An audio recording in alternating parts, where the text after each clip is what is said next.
Subscribe करें हमारे YouTube channel साधना gold को और पाएं वीडियोस सबसे पहले। बेल आइकन दबाना ना भूलें। एक कोई व्यक्ति था, उसके कोई संतान नहीं थी। हरिद्वार गया, गंगा जी में स्नान किया तो गंगा जी से निवेदन किया, माँ अगर मेरे संतान हो जाए तो सब परिवार आकर के मैं स्नान करूँगा।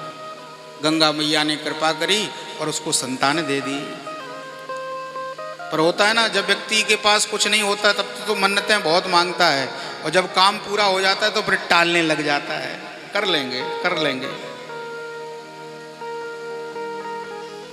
बालक हुआ, पत्नी ने कहा कि आपने मन्नत मांगी थी, गंगा जी से कहा था कि बालक हो जाएगा तो स्नान करने आएंगे, चलो। तो बोला देखो देवी, बालक अभी छोटा है, एक काम करो थोड़ा सा बड़ा हो जाने दो, हैं फिर चलेंगे। बालक बड़ा हो गया। पत्नी ने फिर एक दिन कहा तो बोला कि देखो देवी, अब आजकल व्यापार अच्छा चल रहा है, भीड़ भाड़ बहुत है, समय बिल्कुल है नहीं, अब एक काम करते हैं फिर चलेंगे। धीरे धीरे करते करते टालते टालते यहाँ तक हो गया कि विवाह होने वाला है। पत्नी ने जिद पकड़ ली, महाराज बालक हो गया और उसका विवाह होने वाला है, गंगा जी अभी तक नहीं गए, जिन गंगा जी की कृपा से ये बेटा हुआ है। कुछ भी हो जाए मैं विवाह तभी करूंगी जब आप गंगा जी स्नान कराओगे। पत्नी ने जिद करी तो चल दिए। जैसे ही जा रहे थे बिल्कुल गंगा जी के किनारे पहुंच गए। रात्रि में वहां विश्राम किया, क्योंकि पहले का समय था, कोई होटल वगैरह तो होते नहीं थे, तो जंगल था, जंगल में ही विश्राम किया। सोचा सुबह जाकर के स्नान कर लेंगे। सारे परिवार को लेकर के गए हैं, सारे रिश्तेदारों को लेके गए हैं।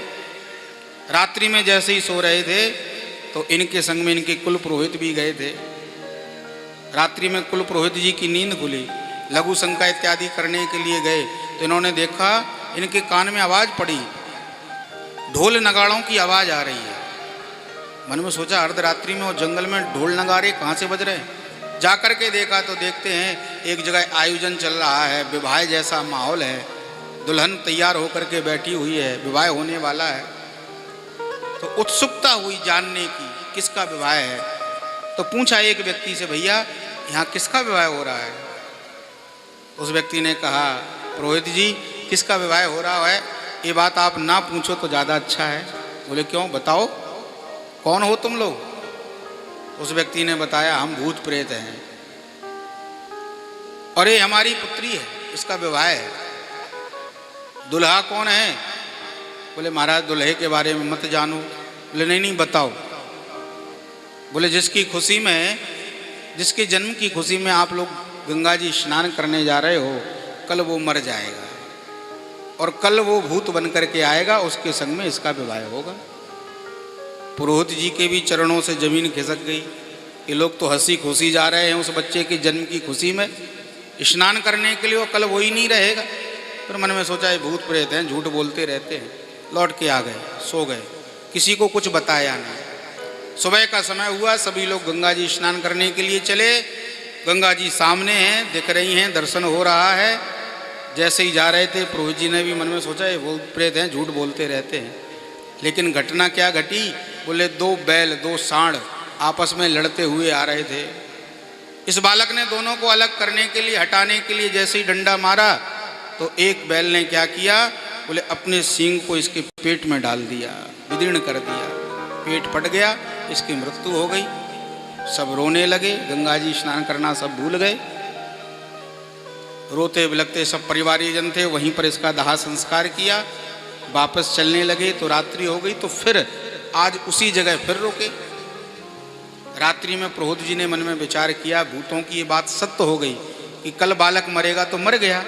जब ये सत्य हुई है तो अब वो भूत बन के भी गया होगा, तो उसका विवाह हो रहा होगा, देख करके आते हैं। तो पुरोहित जी जैसे ही पहुँचे तो पूछा व्यक्ति से कि भैया आपको तो प्रसन्न होना चाहिए, आपने जो कहा था आपकी बात सत्य हो गई, वो फलाने व्यक्ति का बालक हमारे साथ में जो था वो मर गया, वो भूत बन के आ गया होगा, तो तुमको तो खुश होना चाहिए।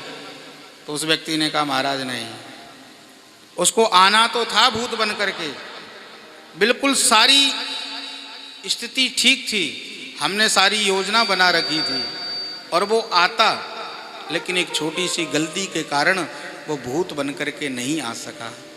क्या गलती हो गई। तो बताया कि जिस बैल ने अपने सींगों से उसका पेट फाड़ा बालक का, उस बैल के सींग में गलती से गंगा जी की थोड़ी सी मिट्टी लगी हुई थी और वो मिट्टी उसके शरीर में चली गई और शरीर में जाने के कारण बोले उसका शरीर पवित्र हो गया। उसको भूत बन करके आना था पर वो भूत बन के नहीं आया, वो भगवत धाम चला गया। ये गंगा जी की महिमा है। जीवित अगर व्यक्ति गंगा जी में स्नान कर लेवे तो पाप धुल ही जाते हैं। मरने के बाद भी अगर उसकी अस्थियों को डाल दिया जाए तो भी उसका उद्धार हो जाता है। इसलिए हमारे सनातन धर्म में अस्थियों को गंगा जी में विसर्जन किया जाता है।